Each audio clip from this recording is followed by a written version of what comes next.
A former U.S. vice president and environmentalist is weighing into the BC pipeline debate. Al Gore tweeted this, quote, "The Kinder Morgan pipeline carrying dirty tar sands oil would be a step backward in our efforts to solve the climate crisis." He goes on to say he stands with BC Premier John Horgan and Mayor Robertson and those First Nations who are fighting to stop what he calls the destructive pipeline. Kinder Morgan facilities were targeted by protesters in Seattle today. You're watching self-declared Greenpeace kayaktivists place a giant banner along the pier. It comes 2 weeks before the company's decision on whether or not to continue with the Trans Mountain pipeline expansion, which runs from Alberta to Burnaby. Special prosecutors have approved criminal contempt charges against Green Party leader Elizabeth May and NDP MP Kennedy Stewart. The two were arrested back in March along with other protesters at the Trans Mountain pipeline worksite on Burnaby Mountain for allegedly violating a BC Supreme Court injunction. Stewart has pleaded guilty and will be fined $500. May will be in court later this month.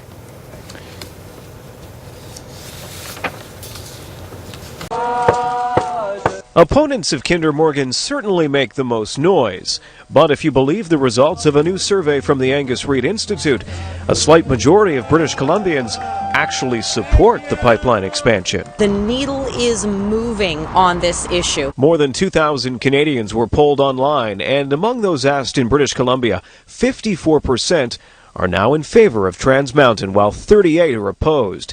Compare this to February, when 48% were in favor and 40 were opposed. It could create a lot of jobs and all of that, but we really need to worry more about our West Coast and to preserve where we live. Outside of the bubble of the lower mainland, everyone in northern BC and the interior supports it. I think what's really started to galvanize people's opinions is the fact that Kinder Morgan really sort of threw a grenade into the conversation, issued an ultimatum, said we're going to stop work and walk away from this unless we can get the attention of the three levels of government.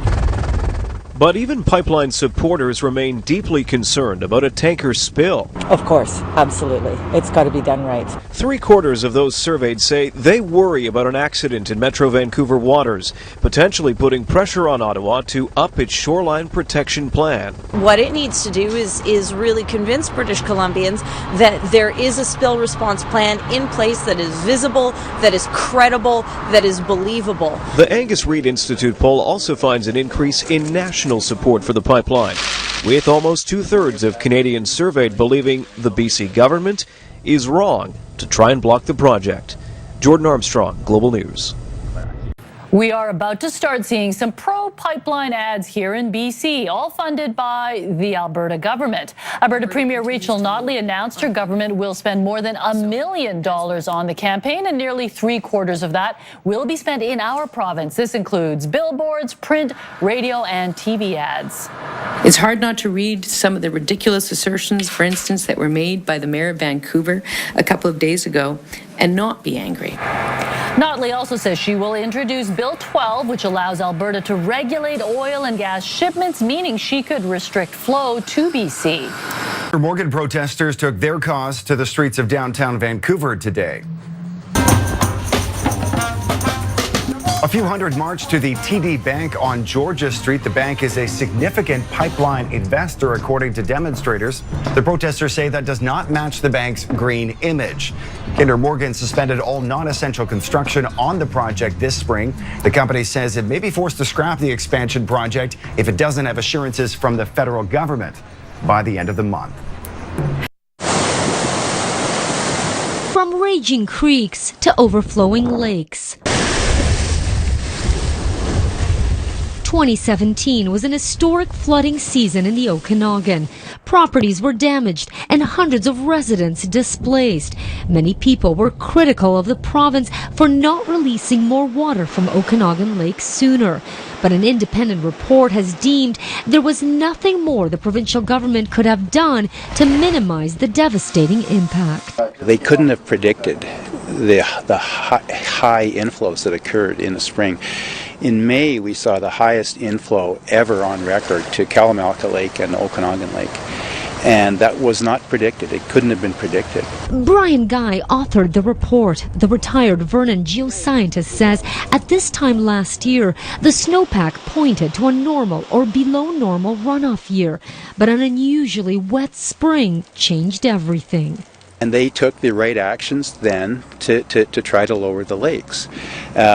But, you know, what happened was they reached the maximum outflow capacity. They couldn't release any more water, or they'd be causing tremendous flooding and erosion along those channels. And while Guy says the government did all it could with the information and tools it had at the time, he does make recommendations to be better equipped next time around. The report has a long list of recommendations, 65 of them. Everything from staffing levels and experience to better stream flow forecasting models, which experts say are key in the wake of a changing climate. We're continually seeing weather that's we call unusual, and maybe as time goes on, this so-called unusual weather is becoming less and less unusual and more normal. And that has Guy recommending an improvement to the government's forecasting tools. The province has to really double down on its efforts to keep pace with climate change and really focus on improving the data networks that they use to collect information like stream flows and snow and weather. And while forecasting improvements are needed, in the end, the real onus is on Mother Nature. The best models won't work in an extreme year like last year. Claudia Van Emmerich, Global News. A remarkable pair of court cases being launched by two Western provinces challenging the federal government. Remarkable because BC and Saskatchewan are tugging Ottawa in exactly the opposite directions. BC wants to strike down Ottawa's power to approve a new oil pipeline, but supports carbon pricing. Saskatchewan wants the pipeline built, but wants Ottawa to butt out on carbon taxes. Is Canada working the way it should? I asked the Federal Environment Minister, Catherine McKenna. I think Canada's working fine. The federal government is going to look after the national interest. And in 2015, Canadians voted for a government that was committed to protecting the environment, taking action on climate change, and also making sure that we had a robust system to approve projects. We have provinces. In the same week, we have Saskatchewan saying we don't have jurisdiction to put a price on pollution, which we do.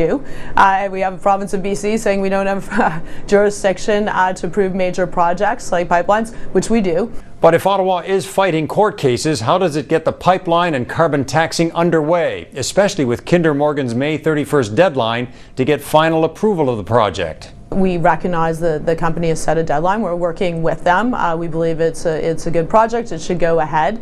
And none of this addresses the fact that some Indigenous groups support the pipeline, others do not.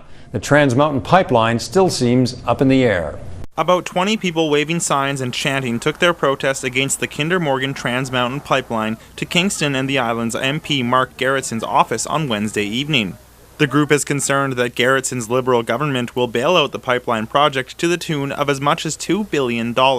We don't feel like, one, that's a good way to spend our money, and two, for a federal government that said they were going to take action on climate change, funding a pipeline that is directly tied to expansion of the tar sands doesn't make any sense. That's not real climate action. Protesters feel there are many better issues that the money could be spent on, such as providing clean water to Indigenous communities across the country. One protester and Queen's University graduate student says she is also worried about meeting Canada's Paris Climate Agreement. Based on the emissions calculations, there's no way we can do that. The only way we can do that is if we just took even a portion of that $2 billion and put it into other programs. A Nanos research poll released earlier this week shows 6 in 10 Canadians want the project to proceed, and a case before the BC Court of Appeal has yet to be heard on whether the BC government has the right to block the pipeline. A decision this group clearly hopes will at least stall the project further. Alex Day, CKWS News, Kingston. Police drove by the protest camp but made no effort to remove any of the protesters.